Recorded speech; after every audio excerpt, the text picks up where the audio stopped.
podemos ver, os prédios teatrais, né, não apresentam somente peças teatrais. Da mesma maneira, os estilos artísticos não são uma manifestação fixa, ocorrem de diversas formas nas variadas linguagens. Os estilos neoclássico, eclético e luxo brasileiro que a gente viu, né, eram estilos arquitetônicos e estiveram presentes nas histórias dos teatros no Brasil. Podemos então afirmar que em teatro neoclássico veremos também um balé neoclássico. Como vimos no capítulo 1 dessa unidade, o estilo de uma obra diz respeito às suas características, unidas por movimento, semelhança ou mesmo pelo tempo. As ideias e formas que influenciam a arquitetura dos prédios teatrais pertencia ao momento de suas construções, o que é bem diferente dos espetáculos e das mais diferentes linguagens que eles receberam e abrigam até os dias atuais. O estilo é uma forma de organizar a obra de arte, agrupando-as por similaridades visuais ou de ideias, ou pelo tempo. É uma convenção criada por uma sociedade que se formava em torno do ano de 1500, no Renascimento. Hoje é comum dizermos que uma pessoa tem estilo quando se veste bem, né? Uma pessoa fashion, né? Não faz sentido que os profissionais da moda que criam essas roupas, né, e as próximas tendências sejam chamadas de estilistas.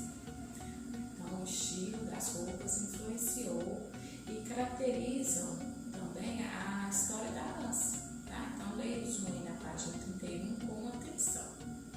Aí vocês estão vendo aí, ó, os tipos de salto na dança. Olha aí essa bailarina pulando, que legal, né?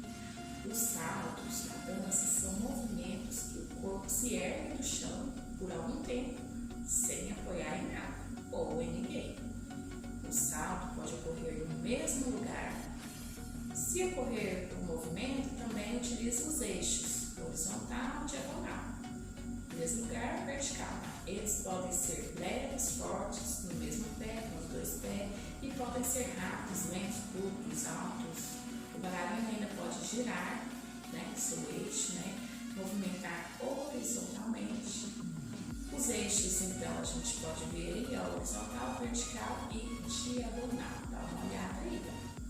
Não sabe o que é isso, né? Então, dá uma lida aí para ver a relação aí do corpo, tá?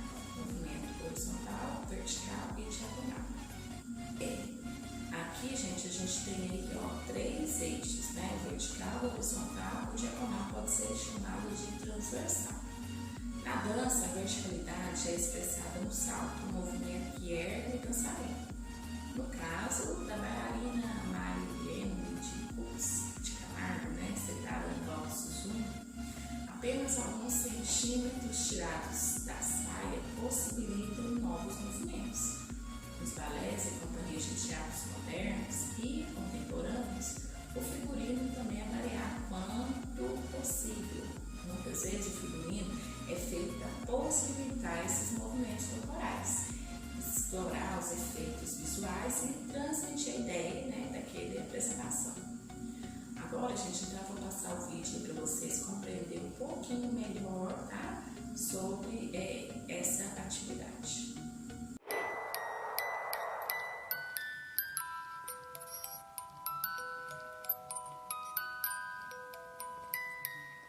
Uma bailarina de sapatilhas com as pernas estendidas.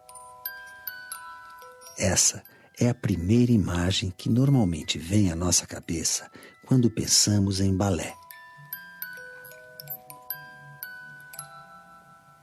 A bailarina é uma elegância misturada com uma etiqueta. Uma artista que contém o conhecimento, a cultura, a técnica. Sapatilha, o cabelo preso. Coque e roda. O balé clássico é um tipo de dança em que os bailarinos sempre usam sapatilhas. Assumem uma postura ereta e movimentam braços e pernas de forma harmônica, e simétrica. Privilegiam a verticalidade do corpo e transmitem a sensação de leveza.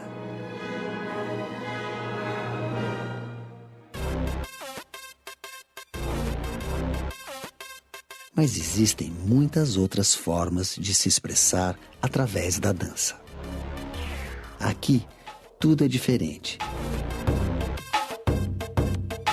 Os bailarinos nem sempre usam sapatilhas. O figurino e os movimentos são outros. O tronco não está sempre ereto. Essa é a dança moderna. Para saber quais são as diferenças entre o balé clássico e a dança moderna, vamos voltar ao século XV. O balé clássico nasceu nas cortes italianas no século XV, mas foi na França que ele se desenvolveu e ganhou destaque, principalmente com Luís XIV, fundador da Academia Real de Dança. Com a Revolução Francesa, o balé ficou em segundo plano.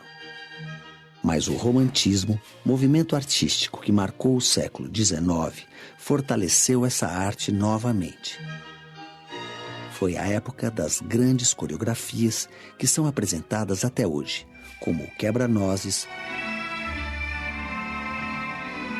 ou o Lago dos Cisnes.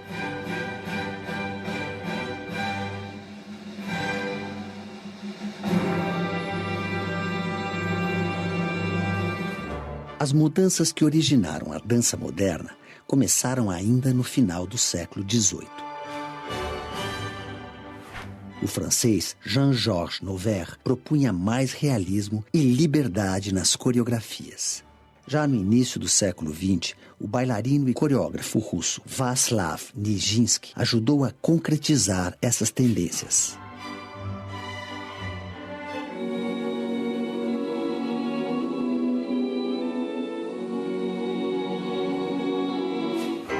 O período entre o final do século XIX e o início do século XX foi de muitos avanços tecnológicos, transformações políticas e sociais. As vanguardas artísticas refletiam e assimilavam essas evoluções, questionando as estéticas aceitas até então. Com a dança não foi diferente. As normas rígidas do balé clássico foram sendo questionadas, dando origem a novos estilos.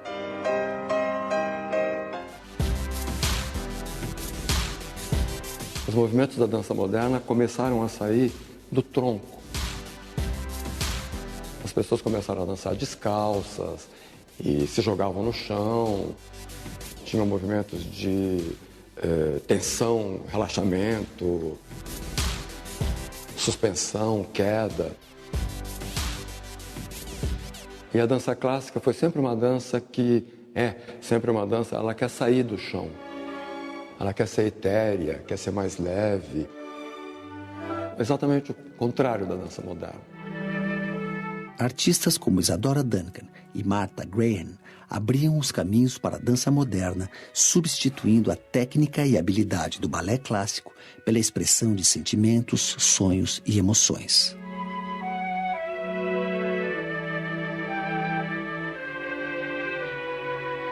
A Isadora Duncan, ela renegou completamente o balé clássico. Ela queria dançar o movimento das ondas, queria dançar os ventos, tempestades. Ela queria se aproximar de coisas da natureza e dançar sozinha. Então, ela, por exemplo, tirou espartilhos, tirou sapatilha, tirou meia, tudo que se usava no balé clássico. Ela não quer nada disso, quero dançar com o meu corpo livre. Ela se inspirou muito nas lápides de urnas gregas, em relevos de bailarinas gregas dançando. E ela tentou recriar esses movimentos gregos. A Martha Graham tem uma importância muito grande na dança moderna, porque ela, ao contrário da Isadora Duncan, ela quis mostrar sentimentos e sensações, coisas que estavam acontecendo socialmente na época em que ela vivia. E ela se baseou numa coisa vital, que é a nossa respiração, para desenvolver uma técnica dela. Então, esses movimentos Esses movimentos, a Martha Graham começou a usar muito. As teorias sobre o movimento, formuladas pelo coreógrafo húngaro Rudolf von Laban, tiveram um grande impacto na busca pela liberdade expressiva do corpo. Suas ideias estão entre os fundamentos da dança moderna até hoje. Ele se baseou em coisas simples, por exemplo, movimentos de coisas simples que a gente faz. Correr, andar, parar, se jogar, sacudir, pular. Ele foi se baseando na movimentação natural e chegou num estudo bastante profundo, onde ele fala de 4 fatores do movimento que são muito importantes. O peso ou força. Eu estou vivo, então eu estou usando uma energia aqui. Então eu estou fazendo um movimento, estou conversando, estou usando uma força para fazer isso. Senão eu estaria inerte. O espaço, eu estou usando espaço. Eu estou aqui sentado nesse banco, o meu corpo tem um volume, esse espaço aqui é meu. O tempo. Então sempre que uma pessoa se movimenta, ela usa uma determinada força dentro de um determinado tempo ou ritmo. E o 4º fator seria fluência. Existe uma fluência livre, que seria uma fluência como isso que eu estou fazendo, ó. Uma fluência que liberta, eu estou livre aqui, estou solto, meu corpo está se movimentando. E tem uma fluência controlada, eu posso parar. Faço um movimento, parei. Laban definiu também 8 dinâmicas que fazem parte do movimento. Empurrar, deslizar, flutuar, torcer, sacudir, vibrar, socar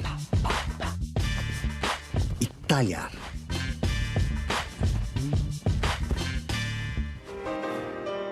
Em 1928, Laban cria um sistema para registrar graficamente os movimentos da dança. É a labanotação. Laban criou símbolos para representar as partes do corpo humano, as posições posturais e as direções de movimentos. Dessa forma, a labanotação funciona como uma partitura. Ao invés de símbolos gráficos representando notas musicais, temos símbolos gráficos representando movimentos do corpo. Esses movimentos são formados por vários elementos que atuam em conjunto. Tempo, peso, espaço e fluência acontecem todos ao mesmo tempo. Por isso, a labanotação possui diferentes graus de complexidade. O mais básico é os símbolos espaciais. Então, que com esses símbolos você já faz muita coisa. Então, por exemplo, aqui a parte preenchida é o nível baixo do movimento. A parte branca é o nível médio do movimento. A parte listrada é o nível alto do movimento, acima do ombro. São códigos, eram baseados em risquinhos. Por exemplo, eu vou fazer um risco aqui, um outro risco aqui e um risco no meio. Parece um F, mas não é. Esse risco significa uma coisa assim, ó, pá! Como se fosse um soco, por exemplo. E assim, ele foi criando vários símbolos. A junção de todas essas coisas do Laban tem infinitas possibilidades para criar. Porque eu posso fazer um movimento muito grande, rápido. Depois eu posso fazer um movimento grande, sacudido. Depois eu posso fazer um movimento grande, torcido. Só que, olha as variações. Então, um coreógrafo, para estudar, ele pode enriquecer a coreografia com várias coisas. Laban acreditava que qualquer pessoa é capaz de dançar sem que fosse necessário um treinamento específico para isso.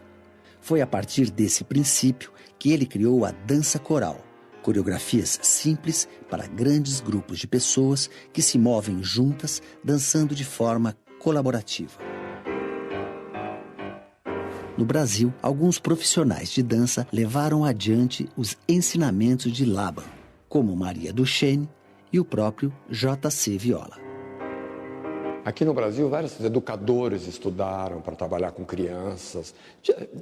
Teve uma ramificação muito grande de pessoas que acho que aproveitaram o trabalho do Labo em várias situações. Ao descobrir que você, juntando movimentos, você cria uma dança, como juntando palavras você cria uma poesia, né? Juntando notas você cria uma música, ele disponibiliza, né, essa possibilidade de expressão para qualquer pessoa. Dança é uma expressão física, mental e emocional em movimento. Eu estou dançando, ó. Isso é dança. Isso que eu estou fazendo é dança. Isso também é dança. Então, ele quis dizer que todo mundo pode dançar. Você coloca uma música na sua casa e...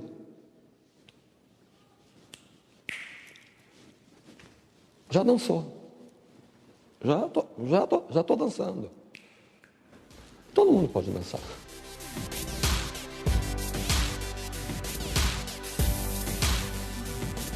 Bom, agora que vocês viram o vídeo, faço a atividade aí da página 33. Para eu ver se realmente você assistiu esse vídeo ou não, vocês vão dar um joinha aí no vídeo do YouTube, comentar seu nome, ou se preferir, vocês vão lá no WhatsApp, dá um joinha, comente o nome, mas não passe informação para o colega. Quero ver quem está realmente assistindo esse vídeo. Depois que terminar essa atividade, tira uma fotinha e manda no WhatsApp para mim. Vocês têm até segunda-feira para me enviar essa atividade, porém, durante o horário de aula, das 13 até às 17 horas. Após esse período, eu não vou estar olhando, só mesmo no horário de aula, ok? Então é isso aí, espero que tenha aprendido aí um pouquinho o conteúdo de arte, né?